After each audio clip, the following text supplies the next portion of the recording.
சீரியல்களின் full எபிசோடுகளை Sun டிவியில் ஒளிபரப்பான உடனே எக்ஸ்க்ளூசிவாக சன் நெக்ஸ்டில் மட்டும் ஃப்ரீயா பாருங்கள்.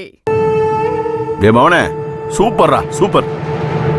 அப்படியே சின்ன வயசுல என்னைய பார்த்த மாதிரி இருந்துச்சுடா. நீ எடுத்து வச்ச ஒவ்வொரு ஸ்டெப்பும் அப்படியே கம்பு சுத்துறதுக்கு நீ போட்ட ஒரு வரிசை. டே பிரமாதம்டா பிரமாதம். நல்லா விளையாடலாம்ப்பா. டே ஏடா இப்படி கேட்டுவிட்ட? எழுத்து நின்னு அப்படியே அலற விட்டுட்டிய. இதுதான்டா வேணும். சூப்பர்ரா சூப்பரு. அந்த கதிர் பைய விளையாட்டு எப்படி இருந்தது? டே அவனை விடுறா. என் புள்ள இன்னைக்கு 2 பேரை அடிச்சு ஜெயிச்சுட்டு வந்திருக்க. எனக்கு எவ்வளவு பெருமையா இருக்கு தெரியுமா? டே அதை விட வேற என்னடா வேணும்? ஏய் என்னடி ஆச்சு வந்து முக்குறவ? அந்த கதிரை எப்படி விளையாடினா நீங்க பாக்கல? பாக்குறவங்க கண்ணுக்குள்ள கம்ப விட்டு சுத்துற மாதிரி அப்படி இருந்துச்சு. ஏன் நம்ம புள்ளையும் தான் நல்லா விளையாண்டா. இங்க பாருங்க, சவால் விடுறதுக்கு முன்னாடி யோசிக்கணும்.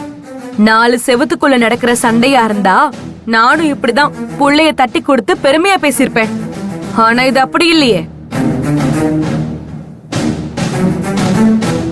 ஏற்கனவே பட்ட அவமானத்தை தொடக்கிறதுக்கு தான் உங்க புள்ளைய நான் போட்டிக்கு அமிச்சேன்.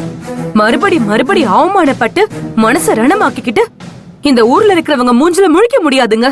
இப்ப என்ன தாண்டி பிரச்சனை உனக்கு? நம்ம புள்ள ஜெயிப்பானான்னு சந்தேகமா இருக்குங்க. அந்த கதிரை ஜெயிக்கிறது அவ்வளவு சாதாரணமான விஷயம்னு எனக்கு தோணலைங்க. புள்ள இந்த தடவையும் தோத்துட்டானா நம்ம வெளியே தலை காட்ட முடியாதுங்க. என்னமா நினைச்சிட்டு இருக்க? நீ என்ன கேவலப்படுத்தி பேசிட்டு இருக்க? இப்ப போய் அவனை குத்திட்டு வரட்டா? ஆமாண்டா, அவனை குத்திட்டு நீ ஜெயிலுக்கு போயிடுவ. நீ போயிட்டா ஆசைப்பட்ட நர்மதாவை எப்படி கல்யாணம் பண்ணுவ? அப்ப நான் ஜெயிக்க மாட்டேன் நீயே முடிவு பண்ணிட்டியா?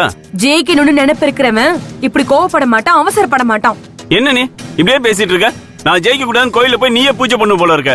இங்க பாருடா, கதிர் ஆடுறத பாக்குற வரைக்கும் உன் மேல நம்பிக்கை இருந்துச்சு.